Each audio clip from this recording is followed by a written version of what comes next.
안녕하세요. 오늘 여러분과 함께 살펴볼 내용은요, 성공한 사람들의 사고방식에 대한 건데요. 이게 유튜브 영상인데, 상당히 좀 도발적이에요. 우리가 보통 성공하려면 이래야 한다, 저래야 한다 믿는 것들이 있잖아요. 그런 거에 정면으로 좀 도전하는 내용이 많더라고요. 그래서 어떤 통찰이 있는지 한번 깊이 파헤쳐 보겠습니다. 시작부터 좀 센데요. 예를 들어서, 집 사지 마라. 네네. 그 돈으로 차라리 브랜딩이나 마케팅에 투자해라 뭐 이런 주장이 나와요.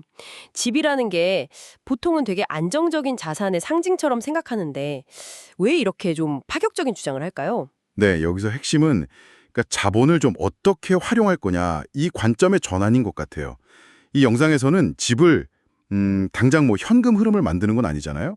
오히려 유지비가 들고 그래서 이걸 일종의 약간 소비성 부채 자산으로 보는 거죠. 아, 부채 자산이요? 네, 그 대신에 그 돈을 그 자본을 사업 확장이나 아니면 뭐 자기 가치를 높이는 데 투자해서 더 큰 수익을 내는 그런 생산성 자산으로 만들어라 이런 이야기입니다. 비유가 재밌는 게 호텔방 필요할 때 빌려 쓰듯이 주거 공간도 뭐 꼭 소유해야 하냐, 활용하면 되지 않냐, 뭐 이런 거죠. 아, 소유 대신 활용. 네, 확실히 좀 다른 시각이네요. 근데 이런 생각은 또 이동성이라는 특징하고도 좀 연결이 되는 것 같아요. 한 곳에 이렇게 얽매이지 않는다는 거요. 아, 정확합니다. 네. 그 부유한 사람들은 기회가 있는 곳으로 계속 움직인다. 이걸 되게 강조하거든요. 부동산 같은 그런 고정자산에 딱 묶여있기보다는 더 좋은 기회를 찾아서 좀 유연하게 이동할 수 있는 상태, 그걸 유지하는 게 중요하다. 이렇게 보는 거예요. 아무래도 안주하면 성장이 멈춘다. 이런 생각이 좀 깔려 있는 거죠. 그렇군요. 결국 뭐 자산이나 어디 사느냐 이런 것보다 더 중요한 건 사고방식 그 자체다. 뭐 이런 얘기로 흘러가네요. 특히 그 가난이 대물림 될 수 있다 이 주장은 조금 더 설명해 주시면 좋을 것 같아요. 네, 이 영상에서는요, 돈이 그냥 부족한 상태 자체보다도 돈에 대한 어떤 부정적인 믿음이나 좀 제한적인 사고방식 있잖아요. 이게 가족 안에서 학습되고 좀 무의식적으로 계속 이어진다는 걸 더 큰 문제로 보더라고요. 그래서 가난한 사람의 영혼, 뭐 이런 표현까지 써요. Poor man's soul이라고. 아, 영혼이요? 네, 이게 그냥 돈이 없는 상태가 아니라 돈을 다루거나 어떤 기회를 잡을 준비가 안 된 그런 내면 상태를 말하는 거죠.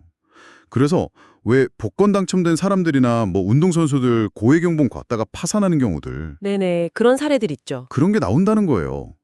결국 돈을 담을 그릇, 그러니까 이 사고방식이 먼저 바뀌어야 한다. 이런 통찰인 거죠. 아, 돈을 담는 그릇. 그 표현이 확 와닿네요.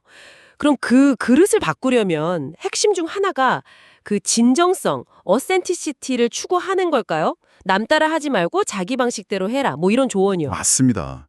여기서 말하는 진정성이라는 게 그냥 뭐 나답게 살자 이런 걸 넘어서요. 어떤 외부 평가나 유행 이런 거에 흔들리지 않고 자신의 진짜 고유한 가치, 강점 이런 거에 기반해서 목표를 세우고 나아가라 이런 태도거든요. 남의 성공 방식을 그냥 따라하거나 아니면 뭐 경쟁자를 막 끌어내리거나 이런 방식 말고요. 자기 강점을 최대한 살려서 자기 영역을 제일 크게 만드는 거. 거기 집중하라는 메시지죠. 자기만의 길을 가다 보면 당연히 뭐 실패도 겪을 텐데요. 이 영상은 실패를 되게 긍정적으로 보는 것 같더라고요. 네, 맞아요. 실패는 성공으로 가는 길에 그냥 필수 요소다. 이렇게 봐요. 실수를 통해서 배우고 성장하는 거지 실수를 피하려고만 하면 아는 것도 배울 수 없다. 이걸 되게 강조하죠. 심지어는 실수를 용납 안 하는 그런 너무 경직된 학교 교육 시스템. 이게 오히려 문제 해결 능력이나 창의성을 좀 해칠 수 있다. 이런 비판적인 시각도 있고요. 중요한 건 실패 그 자체가 아니라 거기서 뭘 배우고 어떻게 다시 시도하느냐 이거라는 거죠. 실패해서 배운다는 건 알겠는데, 근데 혼자 힘으로만 그걸 다 극복하기는 좀 어렵지 않을까요? 럭비 팀처럼 전문가들이랑 팀을 이루라, 뭐 이런 조언도 있던데요. 아, 네. 그거 되게 현실적인 조언이죠. 그러니까 사업이나 성공을 혼자서 막 다 짊어지는 그런 외로운 싸움으로 보지 말라는 거예요. 각 분야 전문가들 있잖아요. 뭐 회계사, 변호사, 마케터 등등. 이런 사람들이랑 같이 협력하는 팀 스포츠처럼 생각하라는 비유죠. 아, 팀 스포츠요? 네. 내가 부족한 점은 인정하고 기꺼이 좀 도움을 구하고 각자 잘하는 걸 활용해서 시너지를 내는 게 훨씬 현명하다. 이런 겁니다. 팀을 이루고 또 실패에서도 배우면서 나아가는데 근데 너무 조급해하지 말라는 메시지도 좀 인상 깊었어요. 19살에 시작해서 7년 뒤, 그러니까 26살에는 탄탄한 기반을 갖춰라. 이렇게 구체적인 예시까지 들면서요. 네, 맞아요. 그 단기적인 성과나 뭐 소셜미디어에 보이는 그런 화려함 같은 거 있잖아요. 거기에 너무 이렇게 좌우되지 말라는 거죠. 일희일비하지 말고 꾸준히 자기 기술을 갈고 닦고 뭐 네트워크도 쌓고 인내하면서 좀 장기적인 관점에서 기반을 다지는 시간. 그게 중요하다는 걸 엄청 강조해요.